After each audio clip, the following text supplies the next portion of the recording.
And now, live from Level 5 Productions on the island of Milleronia, it's The Larry Miller Show.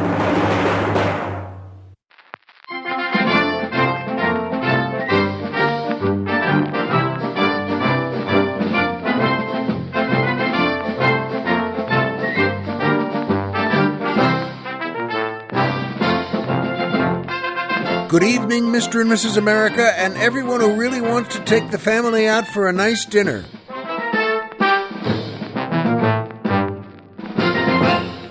Hi, folks, and welcome back to the Larry Miller Show. I'm Larry Miller, but in a way, aren't we all? And boy, oh boy, is it ever beautiful here in Southern California. We're not on Milleronia today, and I'll explain why in a minute or two.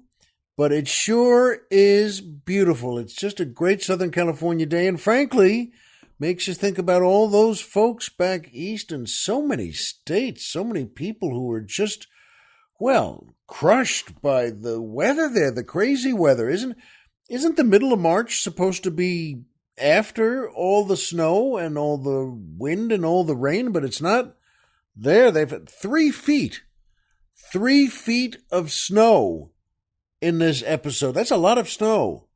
And this is all, as you know, it's up to Maine and down to Baltimore and Maryland there, and it's all the way up and down and west through New Jersey into Pennsylvania. It's all over the place.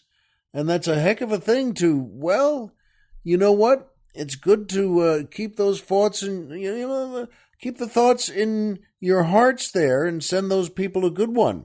Send it up and send it to them.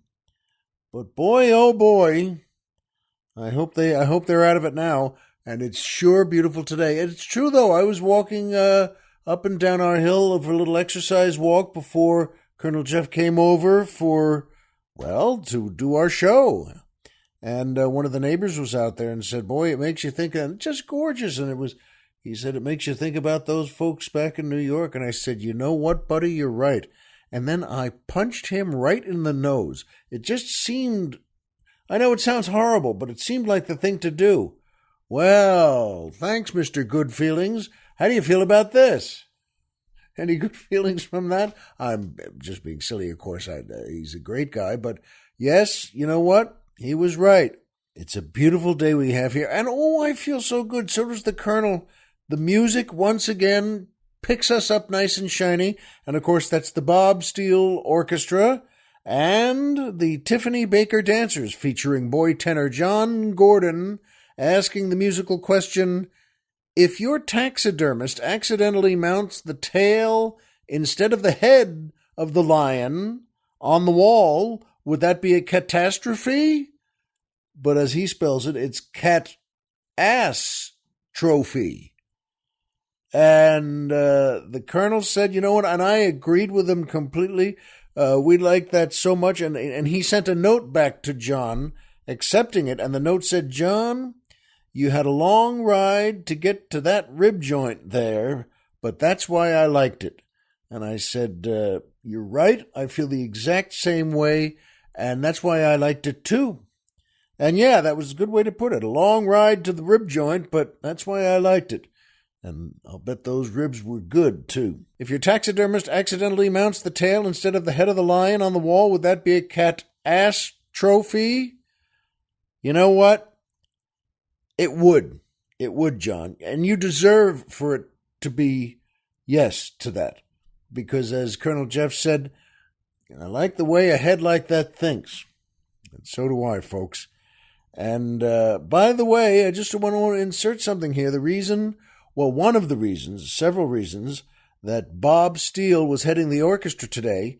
He's a great actor, for many things, and by the way, I'll tell you why a little later. That was sort of the main reasons, but Colonel Jeff just told me, he looked him up, and Bob Steele's first job was in a movie called Davy Crockett and the Fall of the Alamo from 1926. That's back there. That's in silent film days. Bob Steele was great in everything he did, but I just wanted, that's a tip of the hat to him right there. Good work, Bob, and, well, we'll be talking about you later. And by Amazon and PayPal. That's right. Amazon still, one of the greatest companies in the world because they do three things I love that no one else does. One, whatever you order, you'll get. Two, they already have it. They don't have to borrow it. They don't have to order it themselves from the company. They don't have to do anything. They have a gigantic warehouse, one of those things that's a mile long and a mile wide and a mile high and a mile deep. And that's a big warehouse. I don't care where you're from. And the third thing they do, which is the best of all, they send us a percentage of whatever you order. And we love that. They send it to us in cash, and we put that right in our big steel box where we save money for our next big fancy fried chicken dinner and 2 drinks beforehand in a different place.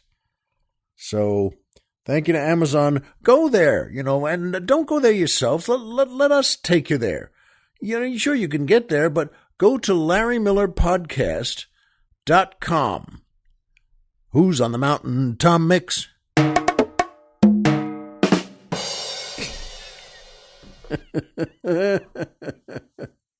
I used to do rim shots at the comic strip back in New York when we were all baby comics. And Ronnie Shakes, God bless him, he's passed on now, but great comic. What a wonderful writer and a great comic and a terrific guy.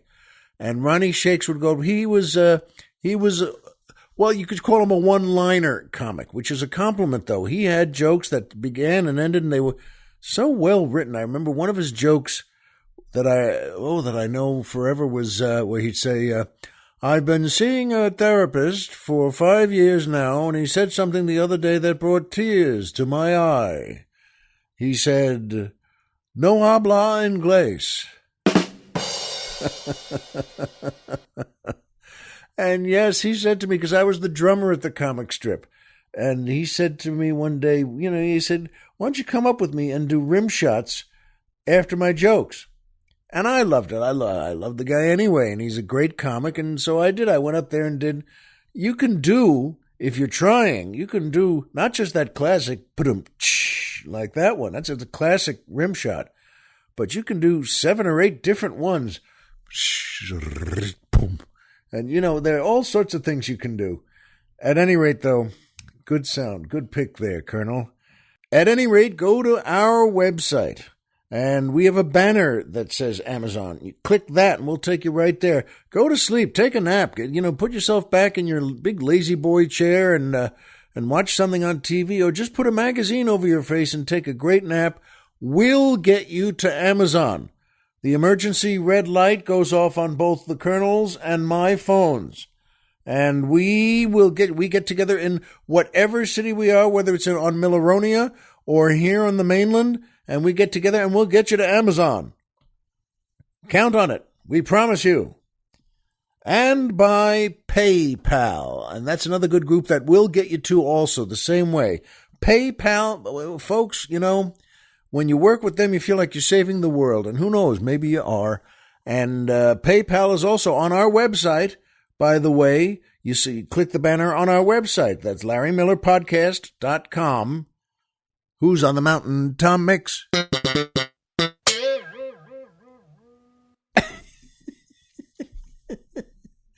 Oh, that's great. These are all tickling me today. I just love the pitch that goes down a little. And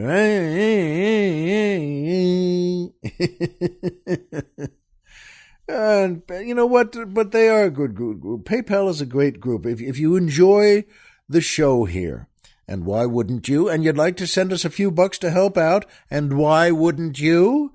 You can do it through PayPal. But instead of saying donate or pay what you like or join the Platinum Club, I'm not crazy about those kinds of responses or categories.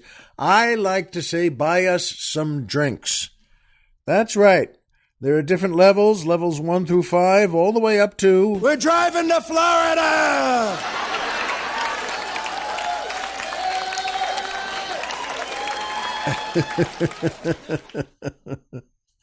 Everything's tickling me today. Even my own material. My own act is making me laugh.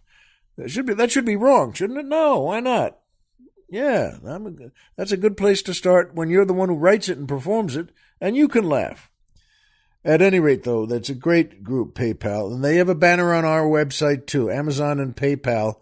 And thank you in advance, because every little bit helps us keep the old leg lamp lit. And thank you to everyone who's contributed already. And thank you to everyone who is just going to today, right now, from having heard me support it like that. Or like anything.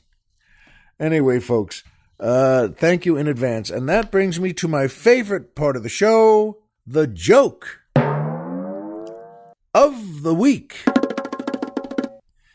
Boy, I love that too, the bongo drums. But you know, I've said this before, and I'll say it again. There's nothing better than telling a joke that you like and passing it along to you. And if you like it, you tell it to your family and friends too, and that's really passing something good along in life. And both the Colonel and I like this joke. It's very silly and very good. It's the middle of the night. It's 3 a.m, and a man and his wife are sleeping in their house, in their bed. And suddenly the big knock on the door. Bam, bam, bam, bam, bam. And they wake up, and the guy looks at his wife, and she looks at him. Who's that? Who knows? And, he says, here, I'll check it out. And he puts his bathrobe on, because as you know from old movies and TV shows, that's what you always do first. You don't just get out of bed in your pajamas, which you're wearing, but you put a bathrobe over those, and you slip your slippers on, and he goes down to that door, and he opens it up, and it's pouring rain outside. It's really blizzard rain, and it's horrible. It's cutting to the side, to the right, to up and down. And there's a guy in the rain at his front door, and the guy's, kind of torn up, and he's ragged. He's kind of a bum. He's a street guy, and he hasn't been there just a week. He's been on and he says to, whoa, who are you? Says the guy, and the guy says, Mister, listen, I need some help. Could you please give me a push? And it's and as you can see, it's horrible weather out here. And the guy says, wait a minute, hold on a second. I don't know you. I have no. You look terrible, frankly. And it's 3 a.m, and it's pouring cats and dogs. And you know what? I'm getting back into the bed now. It's just keep going down the road. You'll hit something that works for you, something you like there. And he does that. He closes the door and locks it and puts the chain up and goes back upstairs to the bed and takes his robe off again and the slippers. And his wife said, What happened? What was that? And he said, well, kind of a strange thing. The guy came. I didn't know this guy, and he's a bum, and he's drunk, and he was drunk out of his mind. And he said, yeah, can you help me? I need a push, and but I didn't want to help him. I don't know him, and it's 3 a.m, and it's pouring out there. And his wife says to him, you know what? I'll be honest. I think you're wrong there. That you should always help someone who needs help like that. And by the way, if you remember, a few weeks ago, we needed a push too, and those two fellas just helped us, and they pushed us to the gas station, and they really helped us out, and then changed the whole day for us. Now it's the middle of the night, and this man needs help, and I think you should go do it. And the husband looks at his wife, says, you know what? You're right. And he does that again. He gets out of bed, just puts the slippers back on, puts the bathrobe back on, and he goes downstairs and opens the door and walks out a few steps. Well, it's pouring. He's getting poured on and rained on, and he calls out. He can't quite see you. Hey, mister, buddy, hey, you still there? And sure enough, he hears a voice go, yeah, I'm still here. And he says, oh, good. Well, what do you still need a push? The guy says, yeah, I do. And, he says, okay, well, where are you? Well, and then the guy shouts back, over here on the swing.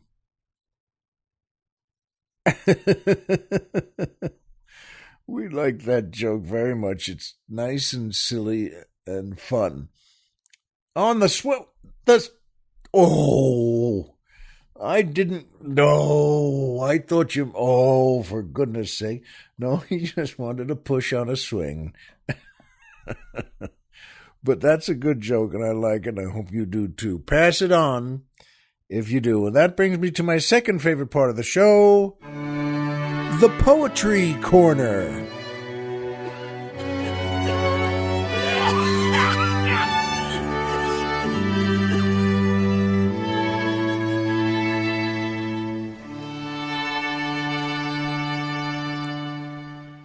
Boy, maybe that guy with the cough was out in the rain too. Maybe that's how he got that cough. But this is a good one, folks, and by someone I hadn't known before this day. Before knowing, the Colonel found this poet, Henry Lawson. He lived from 1867 to 1922. He was Australian and considered one of the, by the way, the best-known Australian poets and fiction writers of the colonial period, often referred to as Australia's greatest writer. And it's worth mentioning, a lot of his writing was in reaction to the Romantic poets, and he is largely responsible for the Australian realist movement, which, among other aspects, had a short, raw language that people likened to Ernest Hemingway. In any case, he was a great wordsmith. God bless him, and he wrote this one. It's called The Spirits for Good by Henry Lawson. We come with peace and reason, we come with love and light, to banish black self-treason and everlasting night. We know no God nor devil, we neither drive nor lead, we come to banish evil in thought as well as deed. And this our grandest mission, and this our purest worth, to banish superstition, the blackest curse on earth. We come to pass no sentence, for ours is not the power, the coward's vain repentance, but wastes the waiting hour. 'Tis not for us to lengthen the years of wasted lives, we come to help and strengthen the goodness that survives. We promise naught hereafter. We cannot conquer pain, but work and rest and laughter will soothe the tortured brain. That which is lost we cannot restore to any one, but truth and right must triumph, and justice must be done. We come in many guises, but every one is plain, to each pure thought that rises again and yet again.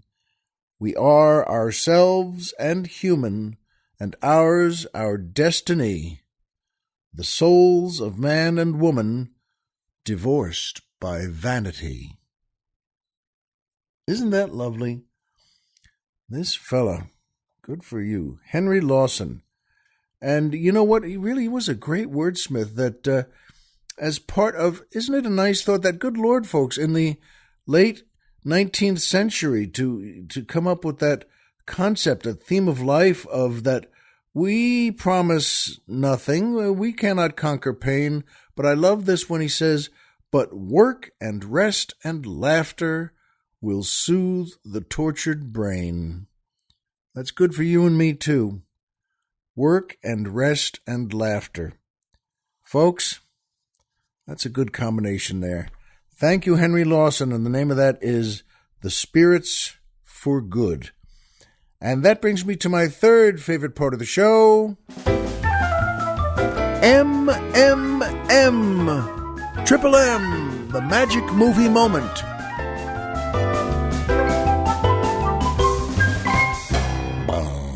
I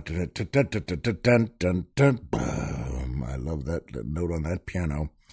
This is a wonderful movie, and it comes from a great book. Raymond Chandler, the great Raymond Chandler, wrote, in many things that, the greatest private eye, Philip Marlowe. And what a great an American private eye. And the book was called The Big Sleep.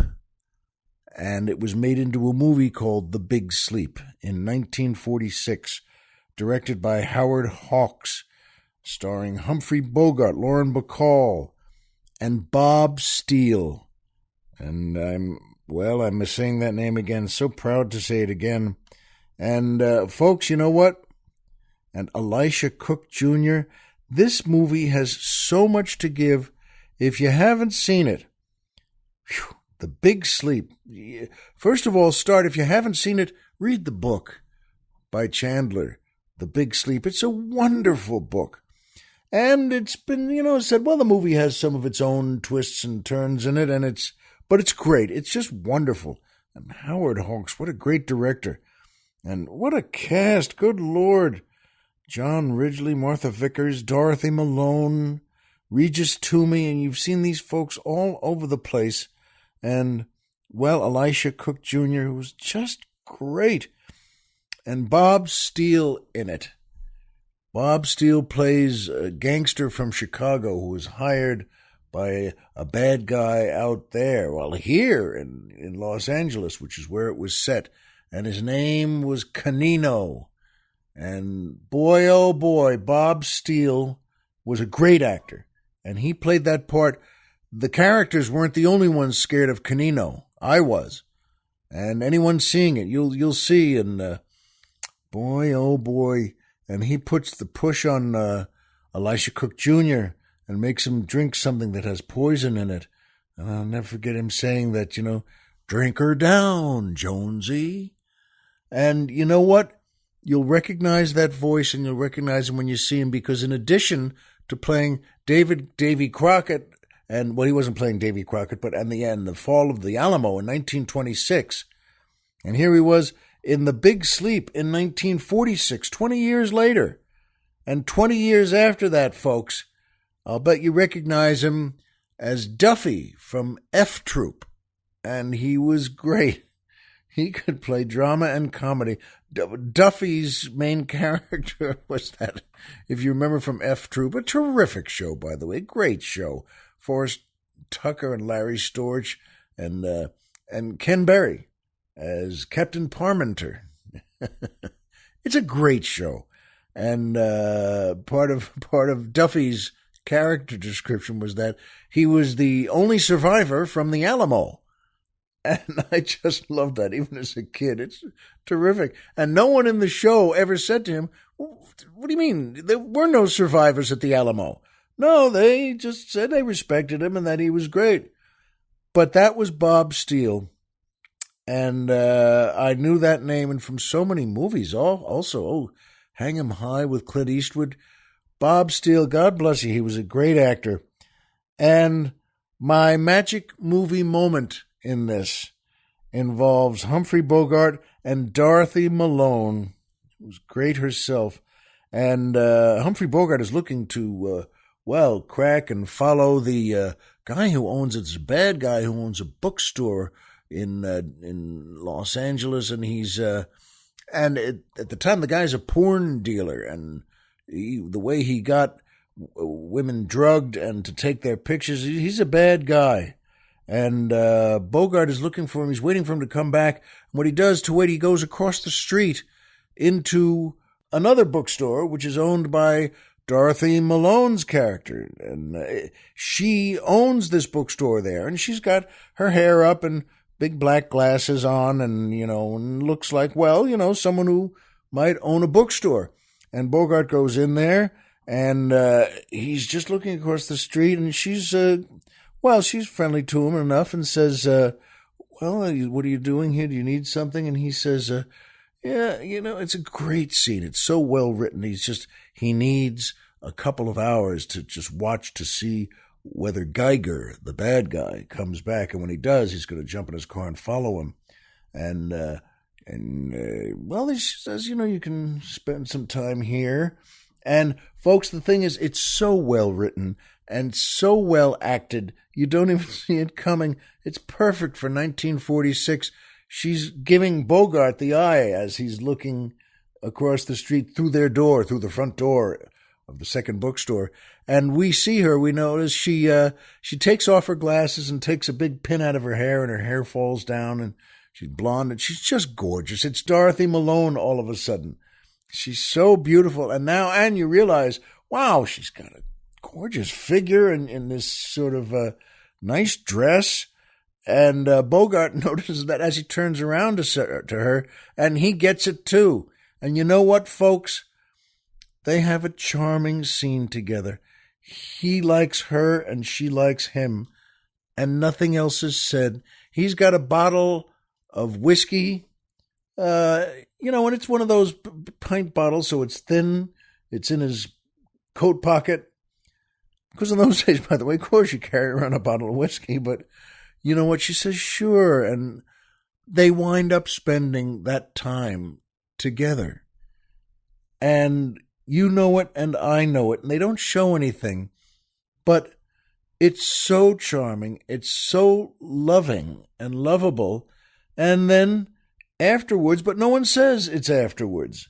You just know, well, a couple of hours has gone by and they spent it together. And they spent it making love.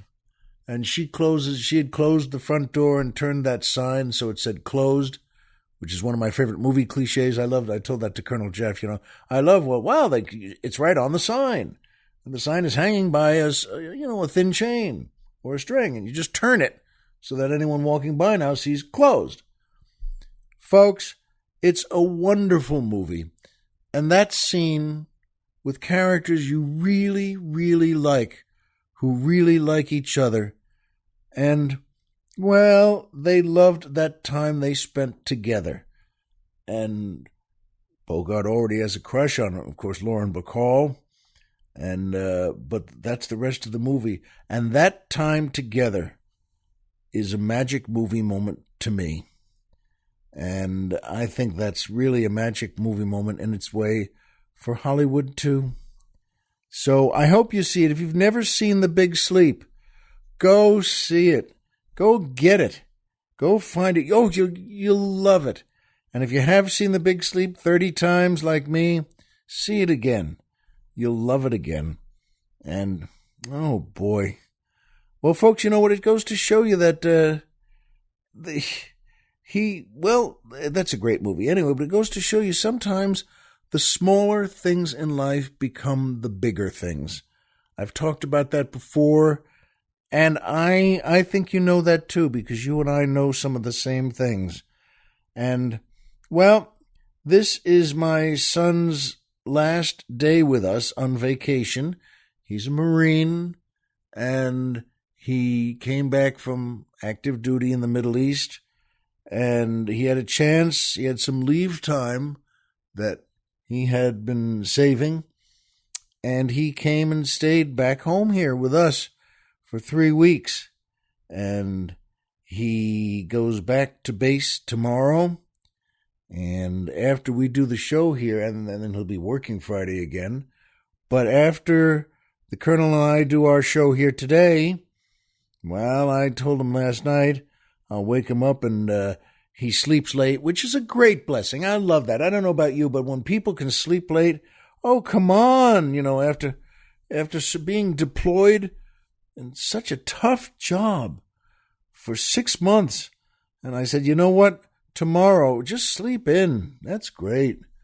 And after we do the show, I'll wake you up and you jump in the shower, and then you and I'll go get some lunch together. And he says, boy, that sounds good. Nothing could have made me happier. And, boy, I'll tell you something, that he and I, every night, folks, we get back, we go shopping at Ralph's, and I'll go with him anywhere he wants. He needs to go. Well, he needed a new shirt for something or other. He's not in uniform the whole time he's here. And then we go shopping to get something, and then we went to Ralph's to get some, dinner as we do, and prepare it. And then so for him and his brother, my wife had to work, and I make dinner for him and his brother, and who's still in school. He's a senior in high school, and then after that, I say, okay, come on, wash up. And his little brother loves to play video games. That I've mentioned this before, but they're always games like Kill Everyone. Yeah, I always make names up like that. But he's really good at them, and he really likes them. And so our son, the Marine, then go wash up after dinner. And it's a great, he puts on his pajamas, gets into bed, and then we watch some of the World War II shows, the documentaries that are on, which is hard for me, by the way, because I hate pictures of Hitler. I know that doesn't sound like a great revelation, but I really hate them. I mean, despise, loathe, with contempt. I abhor, abominate, detest, execrate. And the truth is, none of these words even touch the playing field to me. They're not bad enough. Drool like a vampire is closer, but it still doesn't cut it. I just have the feeling that I'm offending vampires. And in fact, Colonel Jeff told me today that the last couple of years of his life, Hitler was just a drug addict. He was getting big daily injections of horrible things, but huge injections, and even from one of the crazy doctors that he collected. And even that meant nothing to me. Hearing that, I wanted, worse. Do you realize, I remember reading this, that every day, every hour, every minute, every second since 1945, Hitler has been on the air constantly. Now, you know this because there's so many of these shows, that specials, and in between the shows we watch on World War II, they have commercials for him, and it's Hitler doing that speech thing where he's waving the arms. Is there anybody else who is that hateable? And because I can't think of anyone. I mean, I really can't. I remember reading about a Chinese emperor who used his servants to get on his horse. One servant would get down on all fours, and the emperor would use him as a step and swing up onto his horse. And here's the thing, after that, before riding away, he'd take out his sword and lop the guy's head off. Every single time. I mean, I don't even know what to say about that. It's so bad. I don't know. I have no comment on it. How do you live that way? That's, hundreds, thousands, millions of servants. You don't want to get that call. Bill, the emperor needs a servant to step on again on his horse, so you're up. Well, Bill is going to go, oh, man, come on, because they all knew that was it. And, but I have no comment. I'll bet God did. I'll bet when that emperor died and went to God for Judgment Day, God had to have said to him, okay, tell me why. There's no judgment here because I'm sending you to the worst part of hell I can think of. And I know every inch of that place, by the way. But, and I'm telling you right now because I don't care. There's no mystery to this. But I want to know why. Why did you kill so many people? As you can imagine, I've heard it all. But this one is a real head-scratcher. And you know what? In fact, when he got to hell, I'll bet Hitler and all the really bad guys came to him and said, wow, so you're like really bad. You make us look like a garden party. Thanks, by the way. Stalin probably put around his arm around the guy's shoulder and said, who hurt you? We all killed everyone we saw, but you're like really crazy. This couldn't have been an old girlfriend, could it?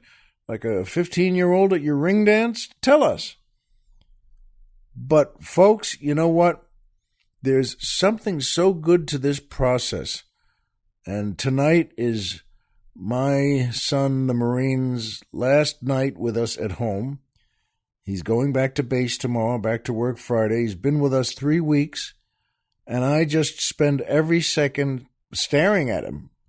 And I'm just grinning to beat the band. He's sleeping now, I mentioned that, which I love. I mean, who wouldn't like that? You'd like that. I'd like that.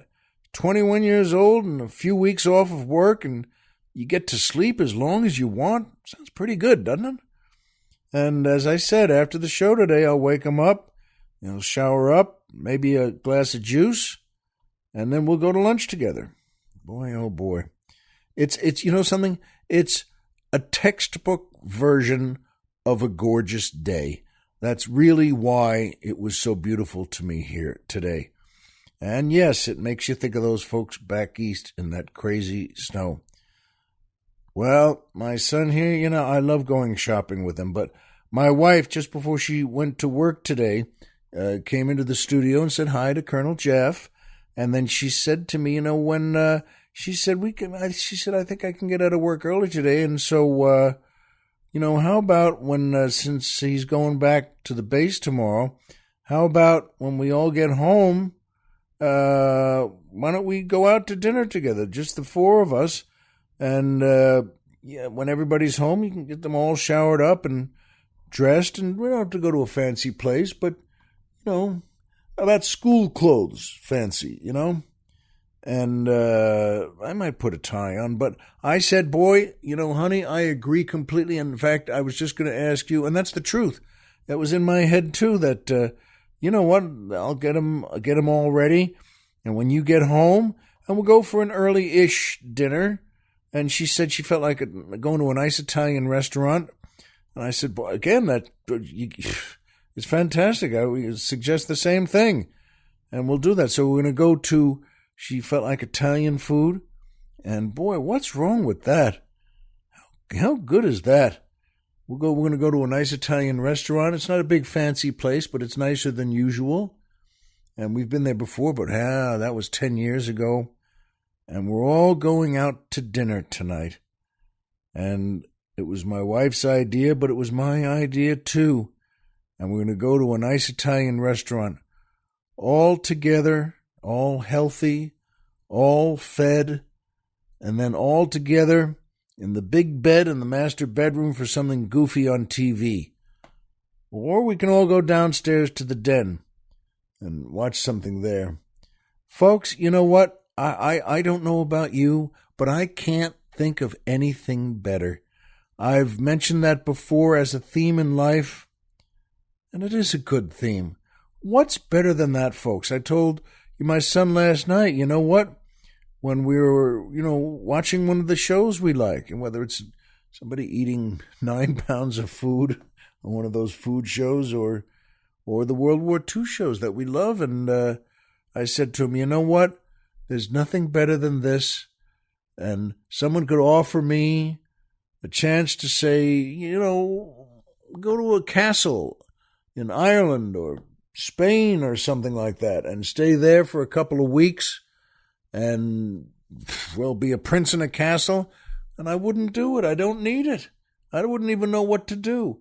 But this moment right here, in bed with you, watching TV, all cleaned up, all fed, and we always, by the way, as we get up, as he wants to go do something downstairs or finish out filling out some forms for something, we always remake the bed so when my wife sees it, she doesn't have to think, well, this looks like it was slept in by a platoon of Marines instead of just one. But you know what, folks? I hope you feel the same way. And I hope you get the chance to do things like that, because there's nothing better in life than having everyone healthy, going out to a nice dinner together, and just looking at each other and smiling, and maybe telling a couple of stories, or maybe just relaxing and having a good meal, and then going home and having everyone jump in the shower. Not together, by the way. Hey, what kind of show is this? It's the best thing in the world. And, we're going to have that today and tonight. And after we go off the air, I'm going to wake my son up and tell him to shower up, and we'll go get some lunch. There's nothing better in the world. And you know the things I know. Homer is Homer, and Pluto is a planet. So remember, folks, as always, if you walked out of bed today and had a job to go to and a home to come back to and someone there who cares about you, folks, the game's over and you've won. And that's the truth, and it's the deepest truth I know. Be well, and we'll see you here next time.